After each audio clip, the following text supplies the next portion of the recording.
अणमो अरिहन्ताणम् अणमो सिद्धाणम् अणमो आयरीयाणम् अणमो वज्झायाणम् नमो लोये सव्वसाहूणम्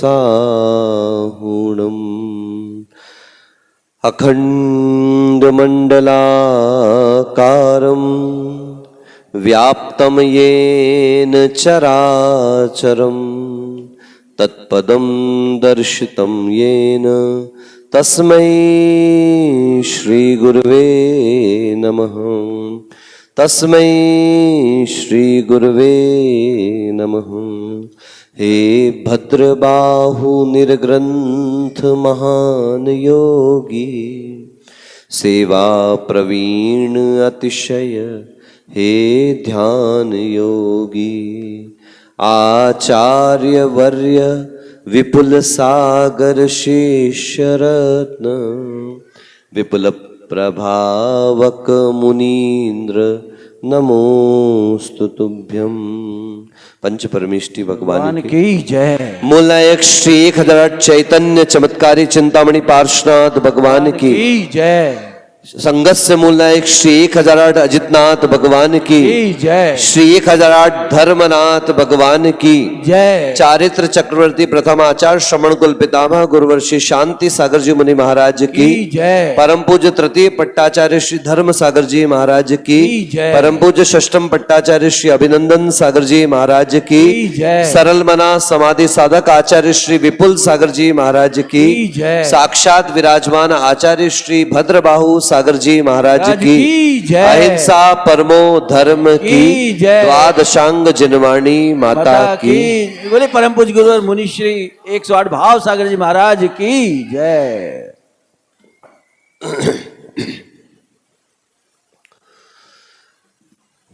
किसी चिंतक की पंक्तियां हैं कि be a creator of circumstances not a victim of them. परिस्थितियों के निर्माता बने, परिस्थितियों के दास ना बने। जो व्यक्ति परिस्थितियों का दास बनता है वह निश्चित रूप से संसार में हमेशा उदास रहता है, और जो व्यक्ति परिस्थितियों का निर्माता बनता है वो निर्माण से निर्वाण की यात्रा बन के धर्मनाथ जैसे तीर्थंकर के रूप में विराजमान। हम सभी को बराबर से शरीर मिला है, हम सभी को बराबर से मनुष्यत्व मिला है, हम सभी को बराबर से घर परिवार यहां तक कि जिनवाणी जिनकुल की शरण भी मिली है। लेकिन इन सब प्राप्त साधनों का उपयोग हमारी बुद्धि पर डिपेंडेंट है कि हम उस वस्तुओं का प्रयोग, उन साधनों का प्रयोग, उन सुविधाओं का प्रयोग जीवन के निर्वाह मात्र के लिए करते हैं या जीवन के निर्माण के लिए करते हैं। रास्ते दोनों हैं, बुद्धि हमारी है, विवेक हमारा है, उपयोग हमको करना है कि हम उन सारे पदार्थों का उपयोग मात्र जीवन के निर्वाह के लिए कर पाते हैं या कहीं ना कहीं हमारे अंदर अपने जीवन के निर्माण की भावना भी है। जो जीवन के निर्वाह के लिए करता है वो आता है, जन्म लेता है, खाता है, पीता है, जीवन जीता है, सुख दुख में रमता है और मरण के साथ जीवन की लीला को समाप्त करके अनंत संसार का परिभ्रमण करता रहता है।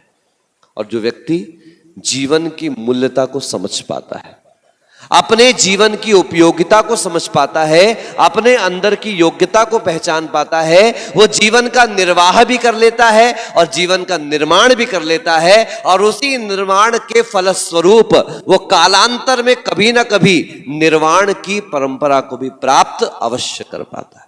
लेकिन शर्त है परिस्थितियों का दास नहीं बनना है। क्या बनना है?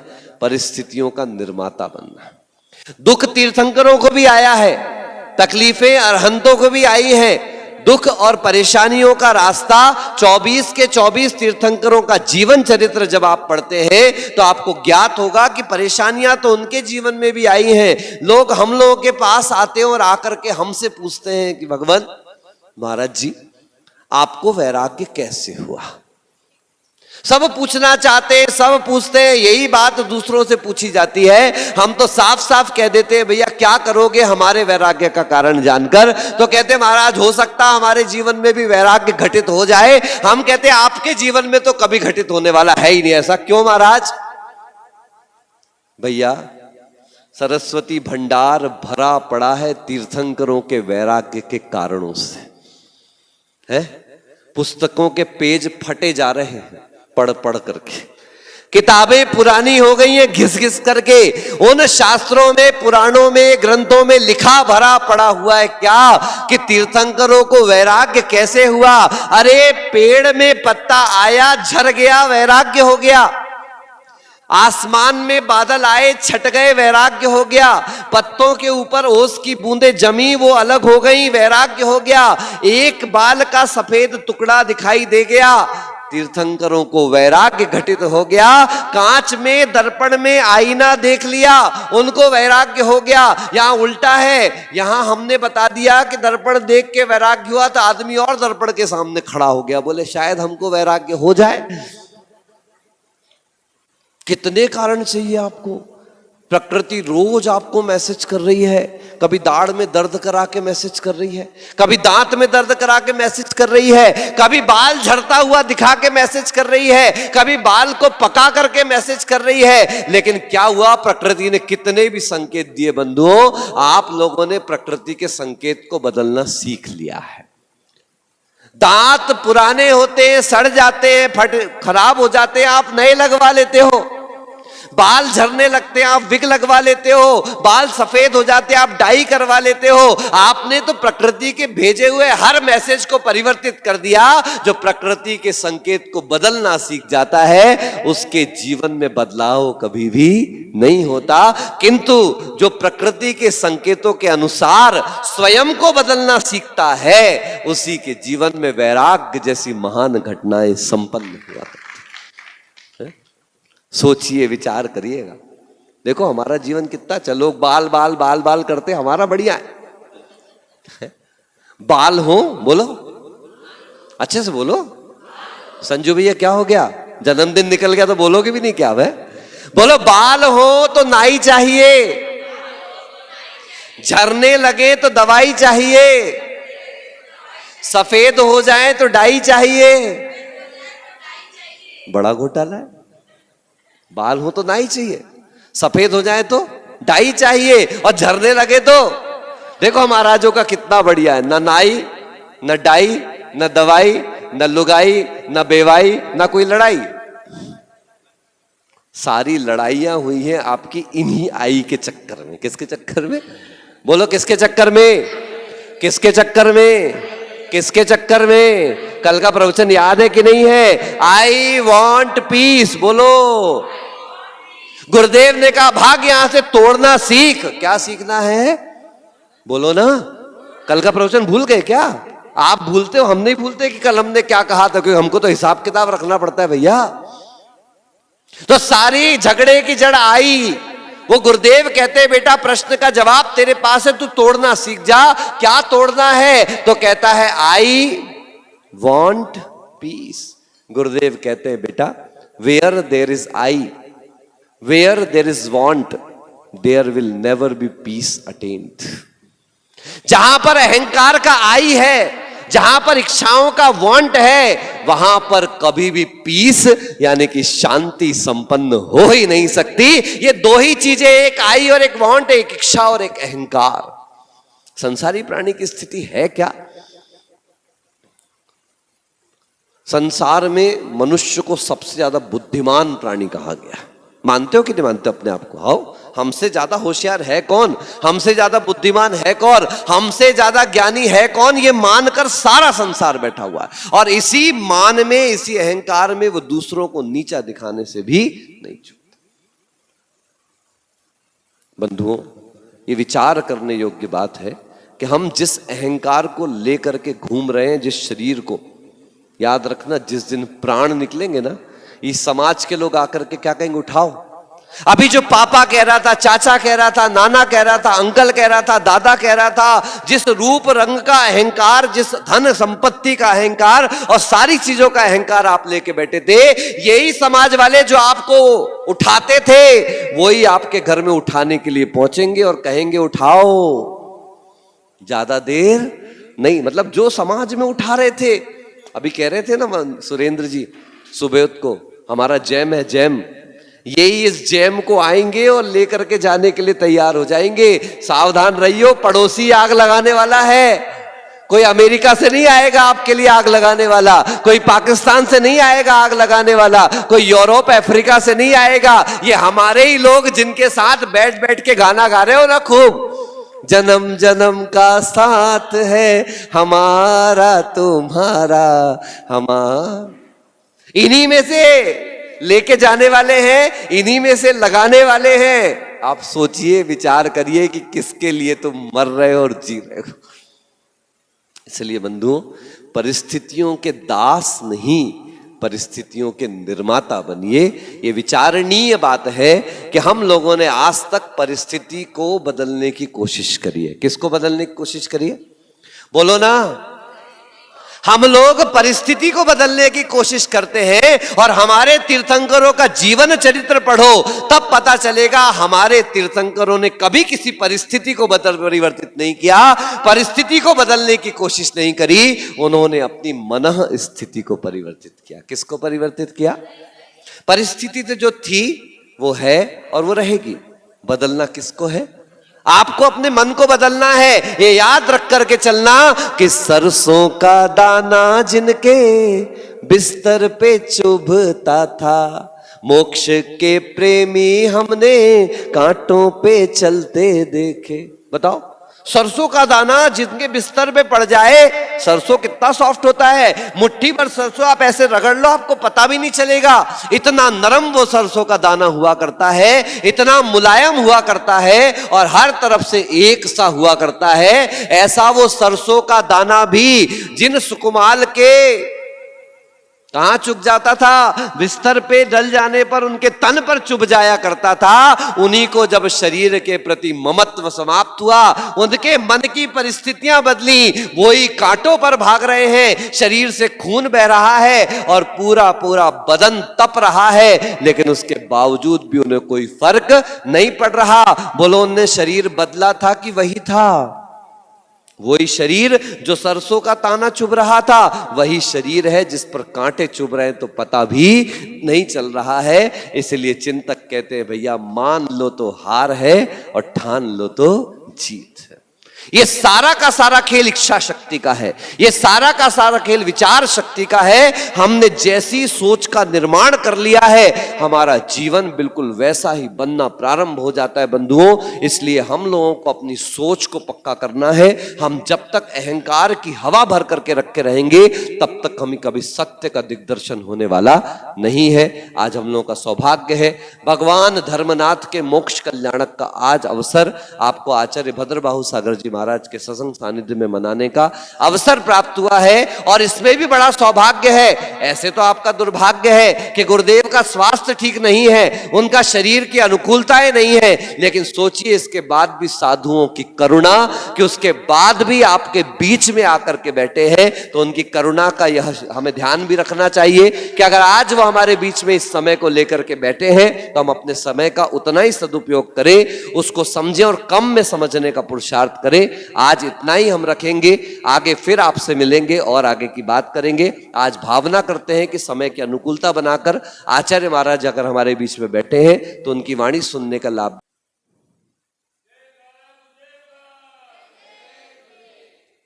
बंधु, तीर्थंकरों के कल्याणक क्यों मनाते हैं हम लोग?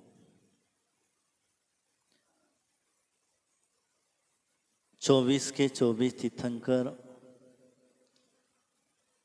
कभी जन्म, कभी तप, कभी गर्भ आदि जो मनाते हैं हम लोग, क्यों मनाते हैं? कभी इस बात का विचार किया? आज भगवान धर्मनाथ स्वामी का तप कल्याणक है। कौन सा? यही तो सुनना चाहता था मैं।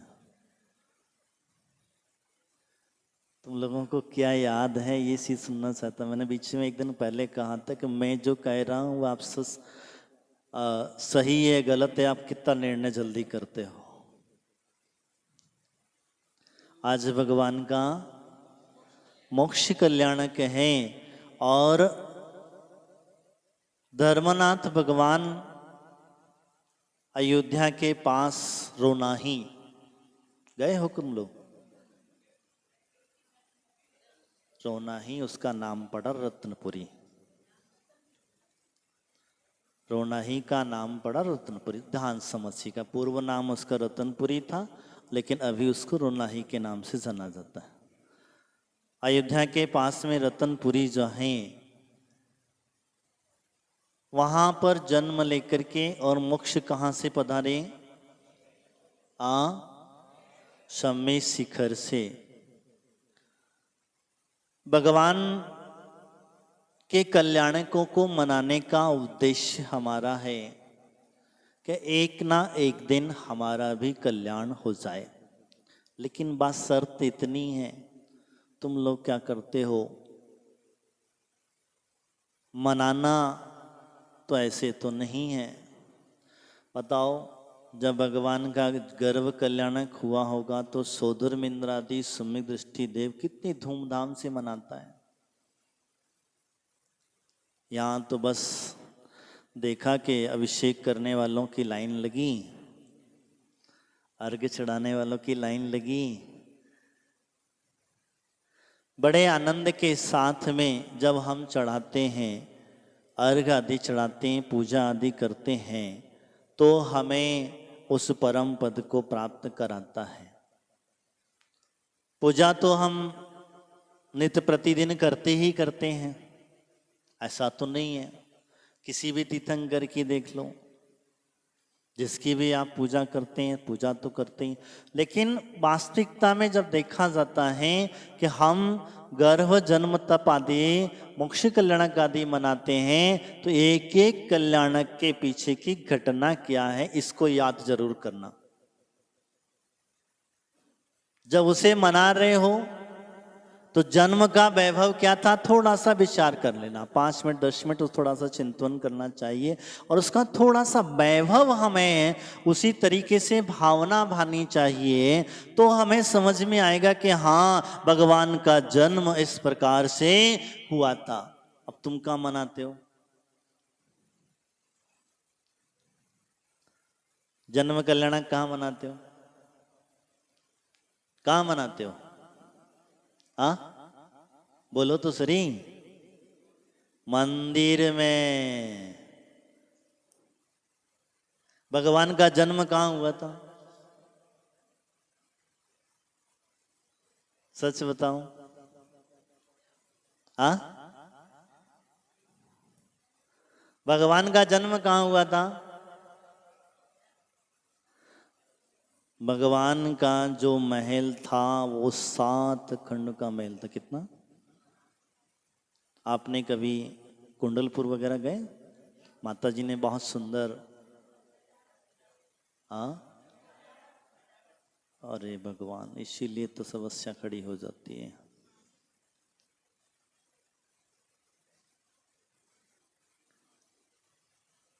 कुंडलपुर गए हो?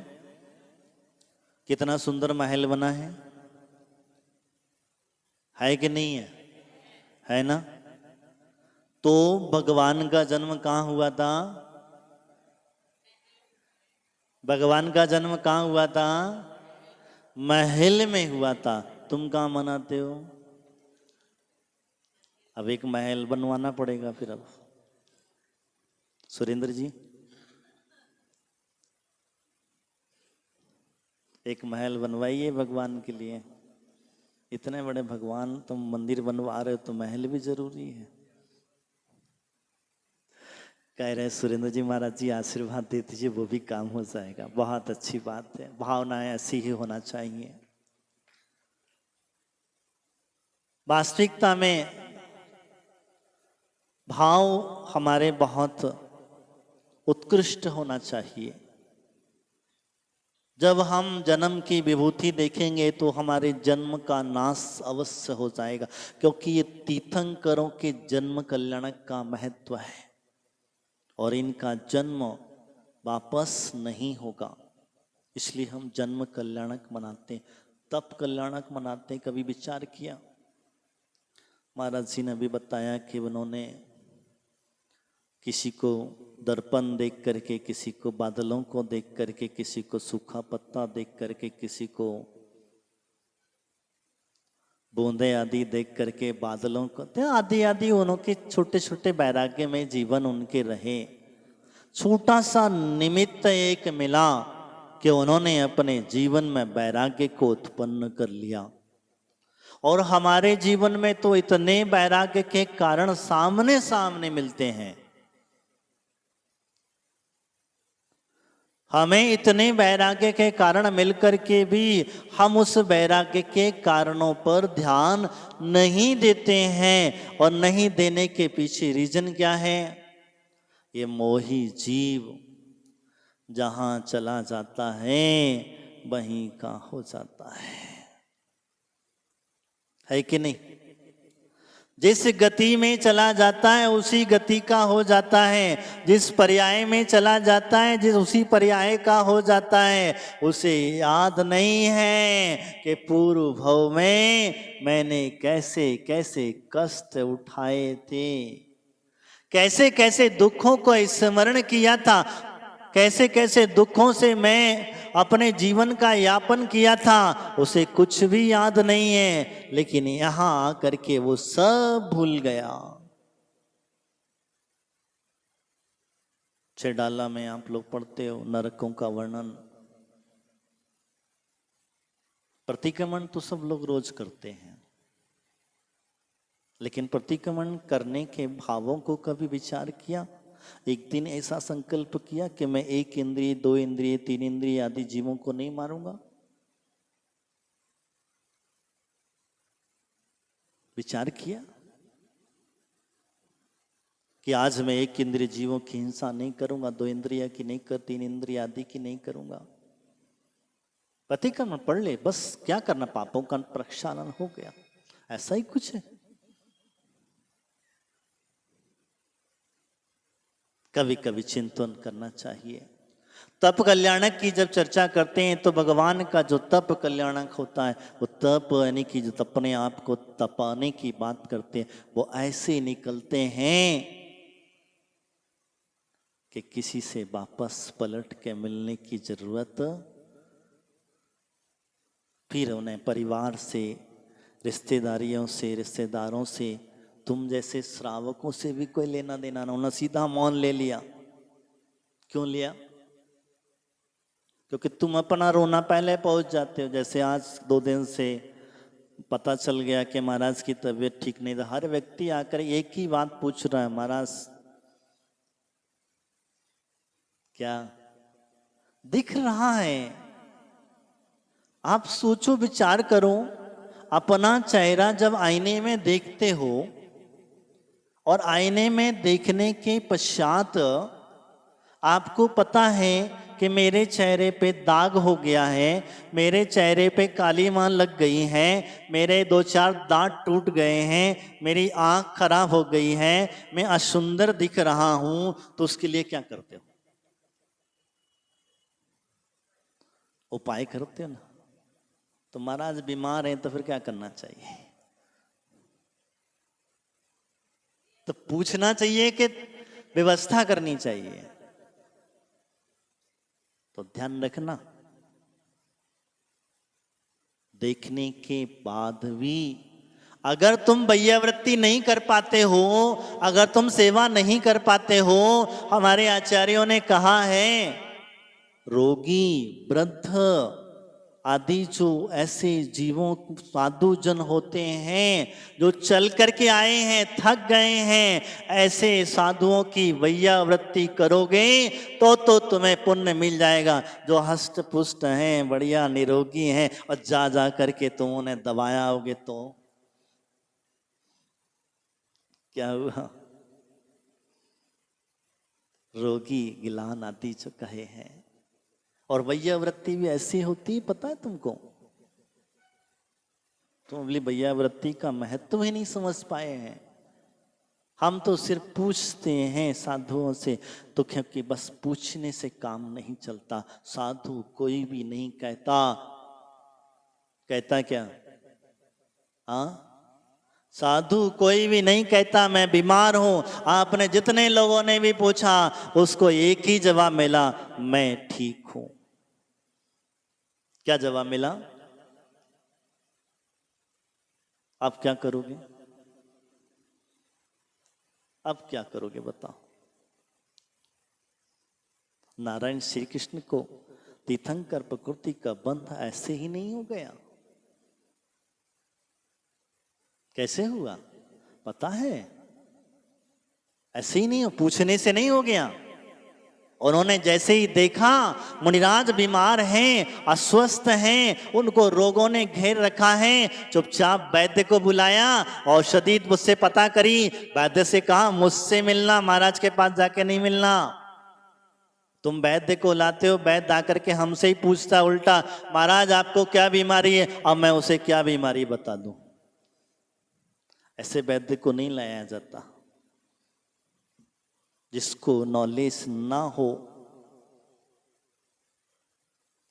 वो श्री कृष्ण ने जब जाकर के पहुंचे और जाकर के वैद्य ने देखा, बाहर से नाड़ी नहीं देखी, चेहरा देखा, बस बाहर से आकृति को देखा, उनके शरीर की प्रकृति को देखा, और देख करके उसने श्री कृष्ण को औषधि बता दी। और औषधि बताई तो ऐसी, उसने और श्री कृष्ण ने तुरंत अपनी औषधि मंगा करके क्या किया? खुद अपने हाथों से घोट करके उस औषधि को घोट करके, और बढ़िया सुंदर अपनी रानियों को भी लगा लिया साथ में, बढ़िया सुंदर सुंदर लड्डू बना लिए, और सुंदर सुंदर लड्डू बना के कह दिया गया कि महाराज को ये लड्डू ड्राई फ्रूट के औषधि के मत कहना, क्योंकि मुनिराज का औषधि का त्याग था। क्या था? समझ में आया? क्योंकि साधु के अंदर जब रोग आते हैं तो साधु अपने पूर्व पाचित कर्मों का चिंतन करता है।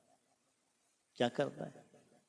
पूर्व पार्जित कर्मों का चिंतन करता है। भले वो बता देता है तुमको, अगली बात अलग है, क्योंकि उसे पता है अभी, क्योंकि औषधि जो भी होगा, मेरा निदान जब ही मिलेगा मुझे जब मेरा पूर्व पुण्य अशुभ कर्म का क्षय होगा और पुण्य कर्म शुभ कर्म का उदय होगा, तभी मुझे निदान मिलने वाला, ये मुझे पता है।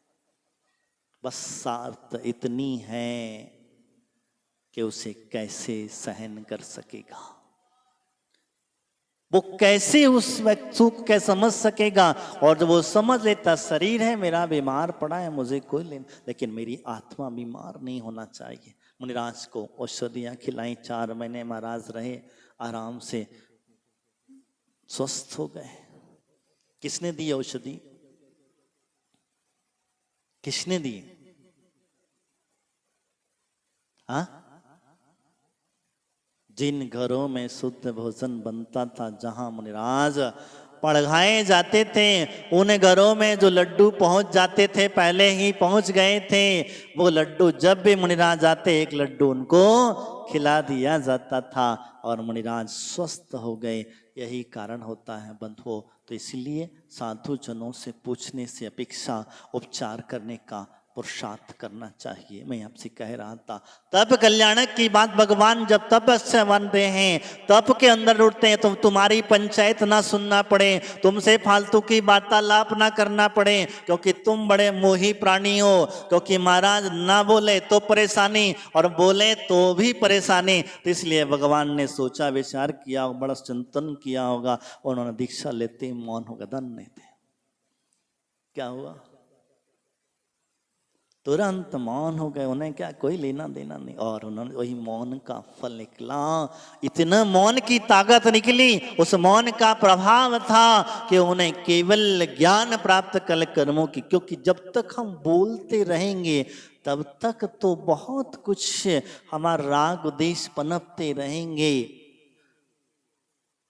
कर्म बनते रहेंगे। और जब बोलना ही बंद कर देंगे तो मान के चलो किसी से बहुत गुस्सा आ रहा है, बहुत तीव्र गुस्सा आ रहा है, देख करके गुस्सा आ रहा है और तुम्हारा मौन है, अब क्या करोगे? क्या करोगे? बहुत तीव्र गुस्सा आ रहा है और तुम्हारा मौन है, तो उससे लड़ाई होगी कि नहीं होगी? नहीं होगी ना। और लड़ाई नहीं होगी तो दोनों में प्रेम बना रहेगा कि नहीं बना रहेगा? इसीलिए भगवान ने सोचा, विचार किया होगा, नियोग भी रहा होगा तीर्थंकरों का मोक्ष जाने। क्योंकि अगर हमें अपनी कर्म को विदा करना है, हमें अपने कर्मों को काटना है, अंतस्य ध्यान में लीन होना है, आत्मा का ध्यान में लीन होना है, तो बाह्य वचनों की प्रवृत्ति बंद करनी होगी।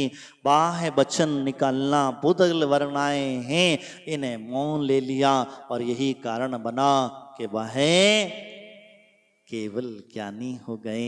और केवल ज्ञान में भी वो बोले नहीं। अब वो देखो कितनी बड़ी मौन लेने की शक्ति बता रहा हूं मैं आपको। वो वचन वर्गणाएं, तुमने जो क्वेश्चन किया, तुमने जो प्रश्न किया, तुमने जो कुछ इच्छा प्रकट की और भगवान के सर्वांग से वो ध्वनि प्राप्त होने लगी, भगवान तब भी नहीं बोले। बोले क्या?